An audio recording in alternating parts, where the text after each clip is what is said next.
जनाब वाला,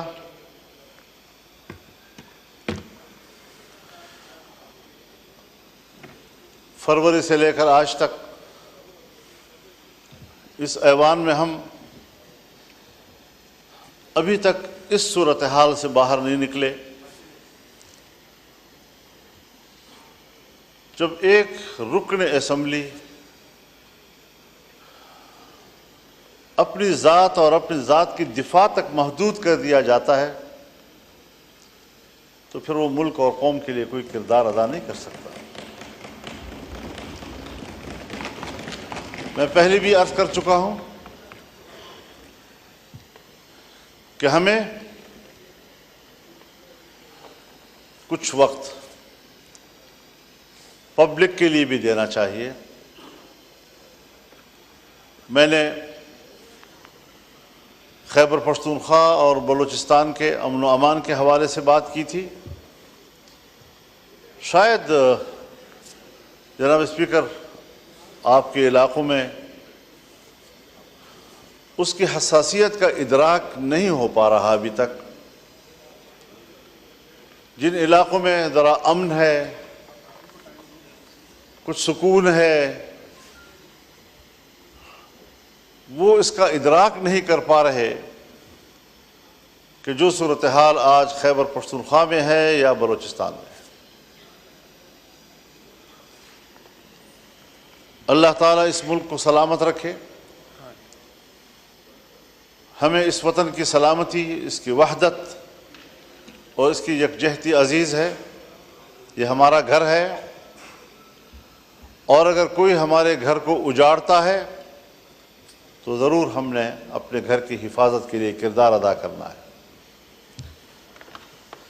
जिस वक्त मैं इससे कबल यहाँ गुफ्तगू कर रहा था एक हफ्ता पहले,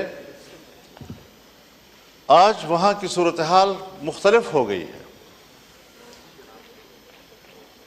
पहले तो ये मसला था कि पुलिस के बारे में मैंने कहा कि सूरज गुरूब होने से पहले वो थानों में महदूद हो जाते हैं, उन्हें बाहर निकलने से मना कर दिया गया है। सारी रात सुबह तक मुसल्लह ग्रोहों के कब्ज़े में होती है, सड़कें उनके कब्ज़े में हैं, देहातें उनके कब्ज़े में हैं, देहातों की मस्जिदें उनके कब्ज़े में हैं, लोगों के बैठकें उनके कब्ज़े में हैं। और इस सूरत हाल में आप मुझे बताएं कि फिर रियासत की रिट कहाँ है, फ़ौज कहाँ है, रियासत की दिफा की क़ुव्वत किधर है? क्या उसका फ़र्ज़ सिर्फ इस इस्लामाबाद तक महदूद है कि वो अपने मुखालिफिन पर दावा बोल दें और कहें कि हम रियासत का तहफ़्फ़ुज़ कर रहे हैं? क्या अवाम के कोई हुकूक नहीं है? आज वहाँ पर पुलिस ने धरने दिए हुए हैं। लक्की मरवत से धरना शुरू हुआ है और अब ये डेरा इस्माइल खान में भी बढ़ रहा है।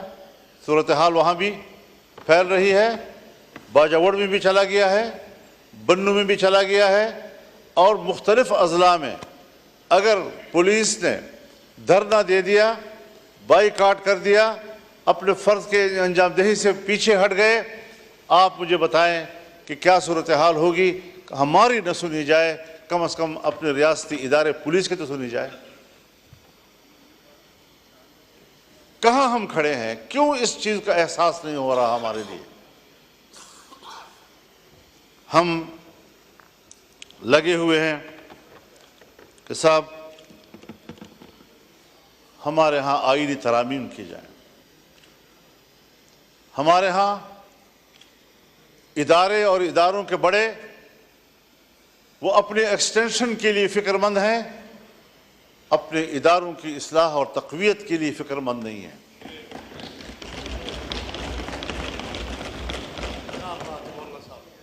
एक्सटेंशन का अमल अगर फ़ौज के अंदर है तब भी गलत है, अगर अदलिया के अंदर है तब भी गलत है, अगर सिविल ब्यूरोक्रेसी के अंदर है तब भी गलत है। ये तो कल पार्लियामेंट भी मुतालबा कर सकता है कि 5 साल के बाद हमें भी 5 साल की एक्सटेंशन दी जाए। हो सकता है जी। अगर कोर्ट को हक हासिल है, अगर फौज को हक हासिल है, अगर ब्यूरोक्रेसी का हक हासिल है, पार्लियामेंट तो सुप्रीम है, उसको तो बदरजा औला ये हक हासिल होगा। ये रिवायतें हजरत कोई अच्छी रिवायात नहीं हैं। और मैं बरमला इस बात का इजहार करना चाहता हूं कि इस हवाले से हमारी पोजीशन बिल्कुल वाज़ेह है। हम अपोजिशन हैं, इस पर अपोजिशन का किरदार अदा करेंगे और कभी हम इस मुल्क के अंदर एक गलत रिवायत की बुनियाद नहीं डालने देंगे।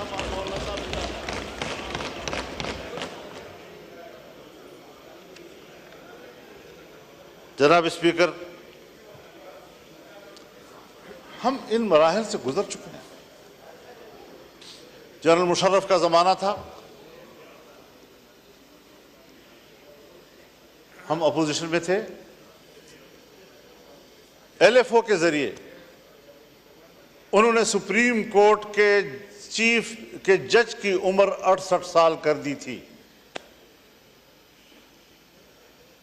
और हमने लड़कर उसकी उम्र को 65 पे ले आए बड़े मुश्किल के साथ। एक फौजी हुकूमत में फौज के फैसले को रिड्यूस किया जहां तक हमसे हो सकता था। मेरी अपनी जाती राय यही थी कि उनको 62 साल तक रखा जाए, लेकिन बहरहाल दोस्तों की इज्तिमाई राय में 65 साल हुई।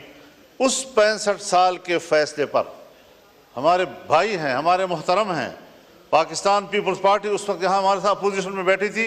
अपोजिशन में बैठकर उन्होंने मेरे ऊपर तनकीद की थी, MMA ऊपर तनकीद की थी कि आपने 65 साल क्यों दिए हैं उनको। आज आप उनकी उम्र के इजाफे में वहाँ उस बेंचों में बैठकर उसकी तायीद करेंगे? कैसे करेंगे, क्यों करेंगे मेरे भाई?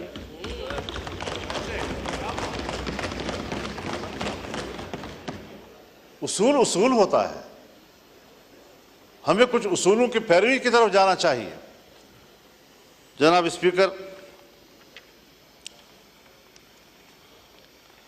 हमें तस्लीम कर लेना चाहिए कि हमारा जो अदालती निज़ाम है वो फरसूदा हो चुका है। हमारे अदालतों के सामने जत्थे बैठे होते हैं और वो फरीक़ैन को इत्मीनान दिलाते हैं कि आपका फैसला यूं होगा और आपका फैसला यूं होगा। इन जत्थों को ख़त्म करें और अदालत को ताकतवर बनाएं ताकि उस पर एतमाद हो। आप भी वाकिफ़ हैं उससे और मैं भी उससे वाकिफ़ हूं। बातें सच होती हैं, कोई कहता नहीं है, और अगर कहनी पड़ जाती है तो हमारे मत्थे लग जाती है। आज भी हजरत, जनाब स्पीकर, हमारी अदालतें लॉबियों में तकसीम हो चुकी हैं और वो बाहमी तौर पर अदलिया नहीं बल्कि वो एक सियासी गिरोह बन चुके हैं। कोई एक पार्टी को सपोर्ट कर रहा है तो कोई दूसरी पार्टी को सपोर्ट कर रहा है। मैं कहता हूं चीफ जस्टिस मेरी मर्जी का हो, आप कहते हैं नहीं चीफ जस्टिस मेरी मर्जी का हो। क्यों? यहां पर बात क्यों आ गई है? हमने इस ऐवान ने क्या इस निज़ाम में इस्लाहात की तरफ नहीं जाना? जनाब स्पीकर, मैं तजवीज़ करूंगा, हुकूमत के सामने तजवीज़ करूंगा, क्योंकि अव्वल फ़र्ज़ उनका बनता है कि जुडिशल रिफॉर्म लाए जाएं, अपोजिशन के साथ बैठ कर लाए जाएं, उस पर कमेटी बनाई जाए और बताया जाए कि हम अदालत का निज़ाम क्या होना चाहिए। चीफ जस्टिस के लिए हाई कोर्ट्स के मेयारात और हैं और सुप्रीम कोर्ट के मेयारात और हैं। फौज में चीफ के लिए मेयारात और हैं और अदलिया में चीफ के लिए मेयारात और हैं। इन मेयारात को यकसां किया जाए। कहीं पर आप कुछ कर रहे हैं तो कहीं पर आप कुछ कर रहे हैं, किसी को कोई रियायत दे रहे हैं। और जब आप एक्सटेंशन में मुश्किल महसूस करते हैं तो मुझे याद है किस तरह हमारे हाथ मरोड़कर हमसे जबरी तौर पर एक चीफ ऑफ आर्मी स्टाफ ने इस ऐवान के अंदर कानून साजी कराई। आपको भी याद है, मुझे भी याद है कितना हमने इस जमहूरियत को कमजोर कर दिया है। और फिर जो ऐवान उस पर यह छाप लग जाए कि ये अवाम की नुमाइंदा कम और एस्टेब्लिशमेंट की नुमाइंदा ज्यादा, फिर आपको बहैसियत ऐवान के एस्टेब्लिशमेंट की नौकरी करनी पड़ेगी। अवाम की खिदमत आप नहीं कर सकते। आज 60,000 से ज्यादा मुकदमात सुप्रीम कोर्ट में पेंडिंग पड़े हैं। इन लोगों का क्या कसूर है जिनके मुकदमात नस्ल दर नस्ल चलते रहते हैं? एक नस्ल में मुकदमे का फैसला नहीं होता और हम पर इमरजेंसी लागू होती है। हमने आज एक कानून पास करना है, कल दूसरा कानून पास करना है, सियासतदानों को ये करना है, सियासतदानों को वो करना है। इस चीज़ में हम लगे हुए हैं। क्या ये नहीं हो सकता कि आईनी मामलात के लिए एक मुस्तकिल अदालत ही बना दी जाए ताकि आम अदालतें हमारे वो गरीबों के मामलात को तय करें, आम आदमी के मामलात को तय करें और फैसला करें कि जल्द अज जल्द इंसाफ मुहैया किया जाए। हमारे मुल्क के अंदर अंग्रेज़ के दौर का वो निज़ाम अदल मौजूद है कि जो सदियों तक मुकदमात चलते हैं और तय नहीं हो सकते। आज भी हम उसी रविश पे चल रहे हैं। हमें पाकिस्तान बनाने के बाद आज अदलिया के हवाले से भी इनकलाबी फैसले करने होंगे ताकि हमारे गरीब आदमी को जल्द अज जल्द इंसाफ मुहैया हो सके। क्या कर रहे हैं आप लोग? तो निज़ाम को तब्दील करना है, तब्दीली लानी है तो फिर सही मानों में तब्दीली लाए। मेरे हक में हो वो तब्दीली और आपके हक में हो तो वो तब्दीली नहीं, इसको तब्दीली नहीं कहा जाता। अपने रविश पर तब्दील करना पड़ेगा, अपने एतमाद को बहाल करना पड़ेगा और इस पार्लियामेंट को सुप्रीम बनाना होगा। पार्लियामेंट में अगर पार्लियामेंट सुप्रीम है तो हर मेंबर यहां पर बात कर सकता है। यहां पर अदलिया पे भी बात हो सकती है, हम उससे भी सुप्रीम हैं। यहां पर फौज भी बात हो सकती है, हम उससे भी सुप्रीम हैं। लेकिन सब हमें अपना माताह समझते हैं। आज यहां बात करो तो ही अदालत का मुकदमा आ जाएगा हमारे पीछे। आज यहां फौज के किरदार पर आप तनकीद करें, रियासत के किरदार पर आप तनकीद करें। आप बलूचिस्तान में क्या कर रहे हैं, आप केपी में क्या कर रहे हैं? आपने पूरे मुल्क को अपने कब्जे में लिया हुआ है, अमन अमान का कोई नामो निशान नहीं है। उस पर आप बहस करें, एजेंसियां आ जाती हैं, आपको ऐवान से पकड़ के ले जाती हैं। वो तो आपके आइन में लिखा हुआ है कि हम अदलिया और फौज के खिलाफ नहीं बात कर सकते, तो इसलिए उनकी इस्लाह के लिए तो बात कर सकते हैं। जी, इस्लाह के लिए तो बिल्कुल तो बस मैं इस्लाह की बात कर रहा हूँ। मैं उनको तनकीद तो नहीं कर रहा। सर आंखों पर अदालतें, फौज के जनरल सर आंखों पे। जी, तो मैं इसीलिए कह रहा था कि जजेस हमारे सर आंखों पे, क्योंकि लिखा हुआ है तो इसलिए। लेकिन उनके निजाम को तो ठीक करें जी, ताकि वो जबर तो ना करें, आइन से तजावुज तो ना करें, अखलाक से तजावुज तो ना करें, पार्लियामेंट का तकद्दुस तो ना खराब करें। हम उनके खिलाफ नहीं बोलेंगे, मैं आपसे वादा करता हूं। लेकिन मेरे अराकीन को इस तरह गिरफ्तार करने की इजाजत भी नहीं दी जा सकती।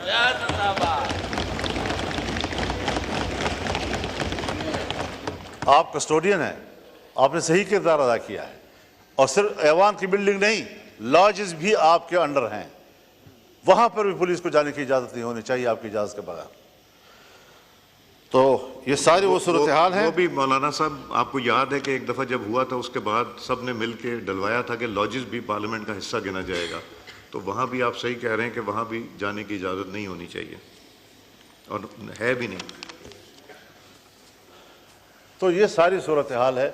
ठीक है, एक क्राइटेरिया है कि सीनियरिटी की बुनियाद पर फैसले होने चाहिए, लेकिन सिर्फ सीनियरिटी भी तो काफ़ी नहीं होती।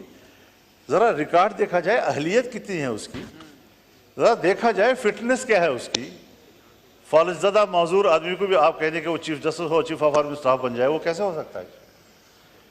तो इस सारी चीज़ों को देखकर हमें इस्लाहात की तरफ जाना चाहिए। और इसके लिए मैं तो ये सोचता हूँ और मेरी तजवीज़ होगी कि चीफ जस्टिस के लिए जुडिशल काउंसिल और पार्लिमानी कमेटी का मुश्तरका इजलास हो और ये फैसला करें कि किसके हक में फैसला किया जाता है। पैदल लाए जाएं, 3 के लाए जाएं या 5 के लाए जाएं, लेकिन इस्लाह की तरफ तो जाएं। मुमकिन है मेरी राय गलत हो, मैं कोई ऐसी बात नहीं कह रहा हूँ कि खुदा न खासा कोई हतमी बात है, लेकिन इस पार्लियामेंट को पर एतमाद किया जाए, इसकी कमेटी बैठे, उनके साथ बैठे, सोचे इस बात पर कि हमने अदलिया के अंदर इस्लाहात कैसे लानी और ऐवान में पेश किए जाए। तो इन चीज़ों पर हमें फोकस करना चाहिए। मेरी जमात इसके लिए संजीदा है और शायद हम अपने वकला के मशवरे के साथ इस हवाले से कुछ तजावीज़ ऐवान में लाएंगे भी और कोशिश करेंगे कि हम इस मुल्क के इदारों की इस्लाहात की तरफ जाएँ और इदारों को अपने हुदूद से तजावुज़ करने के रास्ते हम बंद कर दें, चाहे वो फ़ौज का इदारा हो, चाहे वो अदलिया हो, चाहे वो ब्यूरोक्रेसी हो। अगर पार्लियामेंट, आप भी अभी मुझे कह रहे हैं कि हमने तय किया है कि हमने ये तनकीद नहीं करनी, अगर मैं पार्लियामेंट होते हुए अपने हुदूद का एहतराम करता हूँ तो फ़ौज को भी अपने हुदूद का एहतराम करना होगा और जजेस को भी अपने हुदूद का एहतराम करना होगा। ये उसूल होना चाहिए। तो इनकी तकर्रुरी के लिए भी एक मेकनिज़म होना चाहिए, अदालती इस्लाहात होने चाहिए, आईनी उमूर पर कौन गौर करेगा, आम आदमी के मुकदमात पर कौन गौर करेगा, 60,000 पेंडिंग केसेस जो है वो किस तरह तय होंगे, ये सारी चीज़ें वो है कि हमें उनके इस्लाहात की तरफ बढ़ना होगा। मैं इस वक्त हुकूमत को ख़ास तौर पर और ट्रेजरी पर बैठे हुए मुअज़्ज़ज़ अरकान को ख़ास तौर पर इस तरफ मुतवज्जह करूँगा कि सबसे पहले ज़िम्मेदारी आपकी बनती है, आपको इस बारे में इक़दाम करने चाहिए। अपोजिशन को एतमाद मिले, हमें एतमाद मिले, वरना फिर हम खुद इस्लाहात की तजावीज़ अपोजिशन दोस्तों के मशवरों के साथ पेश करेंगे और इंशाअल्लाह अज़ीज़ इस काम को आगे बढ़ाना है।